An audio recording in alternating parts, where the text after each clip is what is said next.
नमस्कार दोस्तों, नई वीडियो में आपका स्वागत है। दोस्तों एक बात बताओ, जब भी आरबीआई जो है रेपो रेट कम करता है तो आपके दिमाग में सबसे पहले क्या आता है? यही ना कि चलो अब मेरा जो लोन है उसकी ईएमआई है वो कम हो जाएगी, क्योंकि रेपो रेट कम हुआ है मतलब कि बैंक को सस्ता लोन मिल रहा है तो हमें भी सस्ता लोन मिलना चाहिए। पर अक्सर होता क्या है, आपके साथ होता है धोखा। आपकी ईएमआई या तो कम होती ही नहीं है या फिर इतनी देर से कम होती है कि पूछो मत। क्या बैंक हमें जो है उल्लू बना रहे थे? हाँ, और अब आरबीआई ने बैंक की ये चालाकी जो है पकड़ ली है। नए नियम आ गए हैं जिससे अब आपको ईएमआई में तुरंत और डायरेक्ट फायदा मिलेगा। ये कैसे होगा, आपकी ईएमआई कैसे कम होगी, चलो इस 5 मिनट की वीडियो में समझते हैं मजेदार तरीके से। वीडियो को कंप्लीट जरूर देख लेना। दोस्तों सबसे पहले ये समझते हैं कि जो फ्लोटिंग रेट लोन का इंटरेस्ट रेट है वो कैसे तय होता है। मान लेते हैं आप अपने लोन पर 10% इंटरेस्ट दे रहे हो।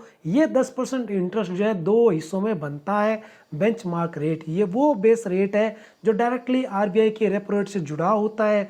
रेपो रेट कम तो ये रेट भी कम हो जाता है। यहाँ तक तो सब ठीक है। सेकंड है आपका स्प्रेड। असली खेल यहाँ है, ये वो एक्स्ट्रा चार्जेस हैं जो बैंक अपना प्रॉफिट, खर्चा और रिस्क देखकर लगाते हैं। स्प्रेड में एक हिस्सा होता है, इसका नाम है non credit risk component. Bank क्या करते थे, रेपो रेट कम होने से बेंचमार्क रेट तो कम होता था, पर बैंक इस नॉन क्रेडिट रिस्क कंपोनेंट को आसानी से कम नहीं करते थे।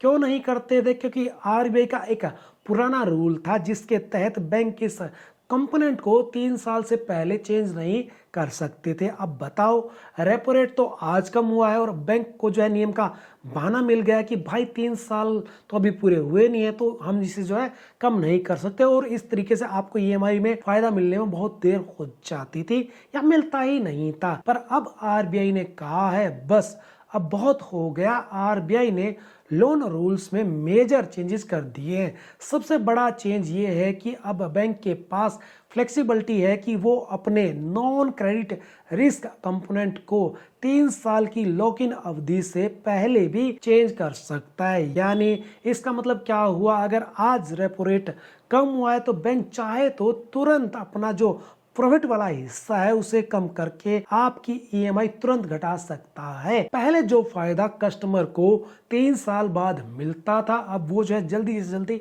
मिल पाएगा। यह रूल बैंकों के बीच जो है कंपटीशन भी बढ़ाएगा। अगर एक बैंक फायदा देगा तो दूसरे को भी देना पड़ेगा, वरना कस्टमर जो है उनके पास चला जाएगा और इस तरीके से बैंकों को जो है ये सभी को अप्लाई करना पड़ेगा। एक और जरूरी चेंज यहाँ पर हुआ है, पहले जब भी आपके लोन का रेट बदलता था तो बैंक को मजबूरी में आपको यह ऑप्शन देना पड़ता था कि आप अपने फ्लोटिंग रेट लोन को फिक्स्ड रेट लोन में बदल सकते हो।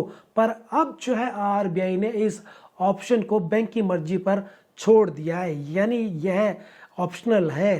तो अगर आप स्विच करना चाहें तो अब आपको यह देखना होगा कि आपका बैंक यह सुविधा दे रहा है कि नहीं। इसलिए लोन लेते समय अपने बैंक की पॉलिसी जो है उसको ध्यान से पढ़ें, देखें क्या वो आपको ये ऑप्शन दे रहा है कि नहीं दे रहा। तो दोस्तों कुल मिलाकर आरबीआई का ये नया कदम हम आम जनता और लोन लेने वालों के लिए बहुत अच्छी अपडेट है। अब बैंकों की मनमानी कम होगी और रेपो रेट घटने का फायदा आपकी जेब को डायरेक्टली और जल्दी मिलेगा, जिससे आपकी खर्च करने की जो कैपेसिटी है, जिसे डिस्पोजेबल इनकम बढ़ेगी और हमारी इकोनॉमी को और भी फायदा होगा। आपको आरबीआई का यह जल्दी वाला फायदे वाला जो रूल है वो कैसा लगा, कमेंट करके जरूर बताना, और क्या आपको इसके बारे में जानकारी थी ये भी जरूर शेयर करना। इस टाइप की और वीडियो देखने के लिए वीडियो को लाइक जरूर कर देना, दोस्तों के साथ शेयर जरूर कर देना और इस चैनल को सब्सक्राइब जरूर कर देना अगर ऐसी और वीडियोज आप देखना चाहते हैं। फिर मिलते हैं नेक्स्ट वीडियो में दोस्तों, जब तक जय हिंद।